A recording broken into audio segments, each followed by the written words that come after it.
Hello everyone, welcome once again to Cook with Benedicta in Tastebudzng kitchen. Today's recipe is really going to be brief because I am so hungry. This is my dinner. I've been working all day and I forgot completely that I promised Daddy Freeze I was going to be making him this special goat in peppered sauce using fresh herbs. Now, I get a lot of questions about the ratio in which I combine my bell peppers with my scotch bonnet peppers, my tomatoes, etc. The secret to this particular recipe is in the ratio of your pepper, your bell peppers, your scotch bonnet pepper, and your tomatoes. But before we get into the ratio stuff and all that, I'm going to start simmering this goat meat. So let's begin. Now, this is the male goat. Male goat as in man goat. I usually buy the one we call umami in Igbo land. That is that goat. You know that goat that has that smell? Some people find the smell irritating. Some find it repulsive. But the smell is very delicious in the food. Trust me. If you try this male goat, right? The male one. Now, how do you know it's the male goat? Let me show you this. Have you seen the testes? This is called abamo.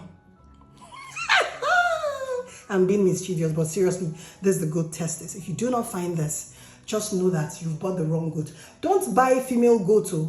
The female goat we have usually in the Nigerian market can be so tough. In fact, they have seen better days. They're reproducing forever.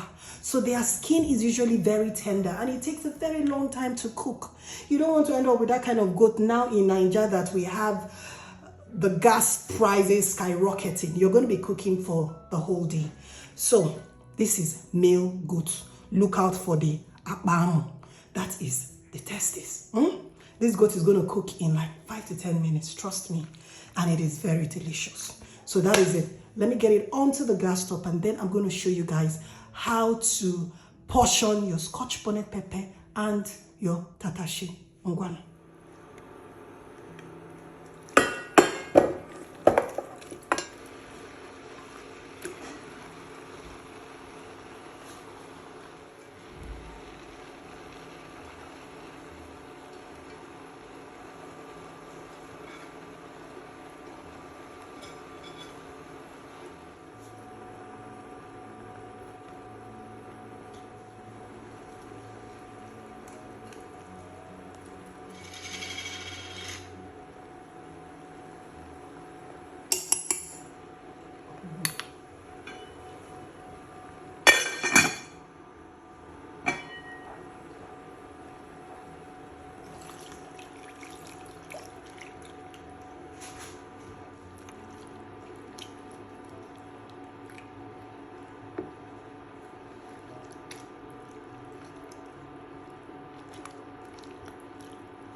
Now, here is the ratio of peppers.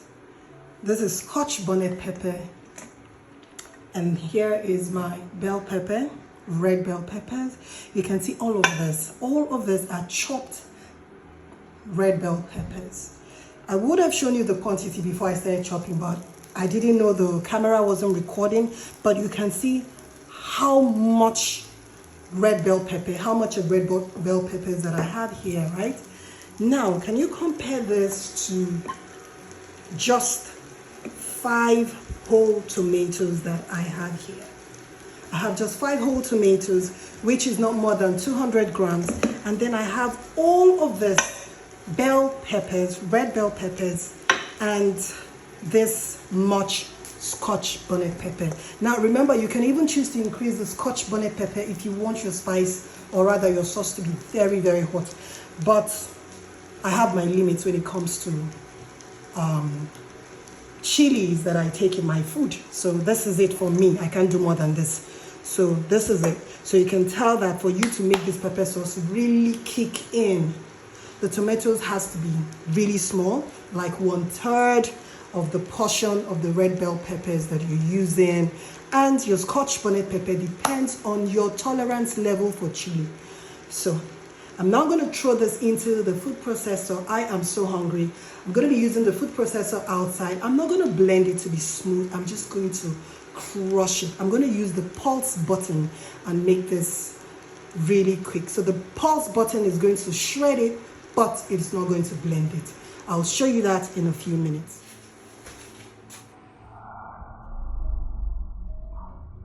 My chopped onions, my crushed bell peppers, red bell peppers and red scotch bonnet pepper. I use the pulse button. Remember, it should be rough and not smooth. Same with your tomatoes. It shouldn't be smooth, rough but not smooth. So we're now ready to fry. I'm going to be using a combination of red palm oil and vegetable oil or canola oil in frying. And then I'll be topping it up with blended crayfish, just a little bit of blended crayfish to give it that native taste. And then I'll finish it off with my fresh herbs. Remember, you can also put in some dried prawns. Remember, this is native sauce, so we don't want to get it all confused with all the Western spices like curry, bay leaf, oregano, thyme, and all of that.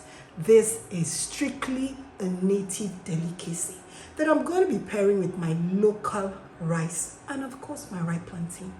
So let's not get our taste buds confused with foreign spices. We're going to keep it simple. We're going to keep it local.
I am sure you're probably wondering why I'm just throwing in my dried prawns.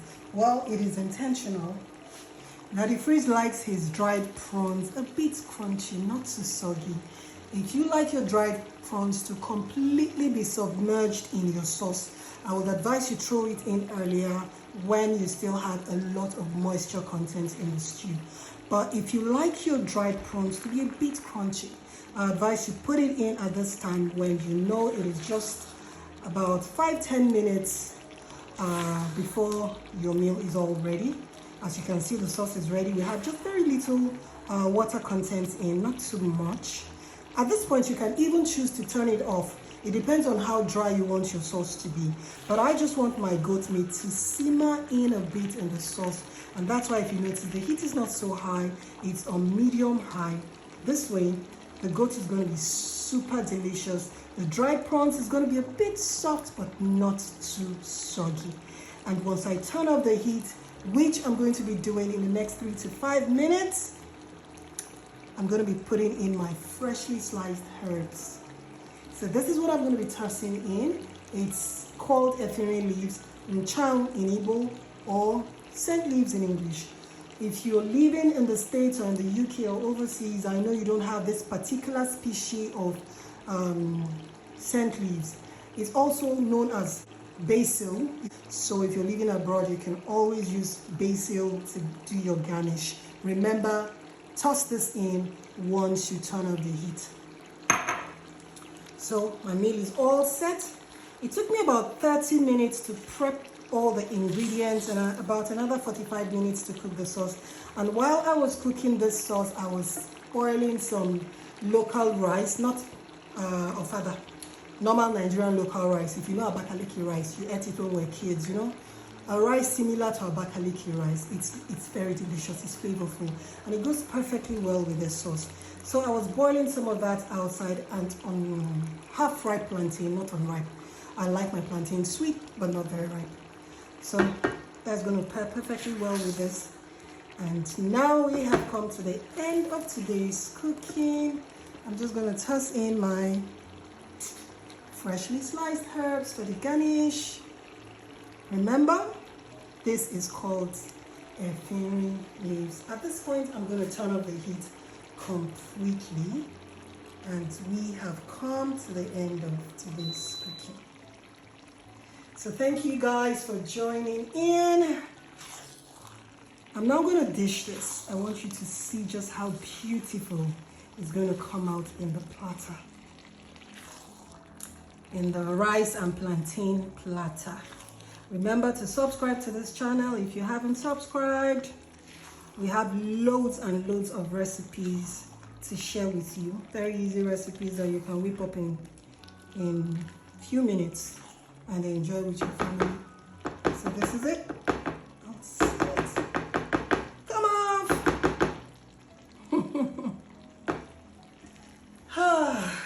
Dinner is ready.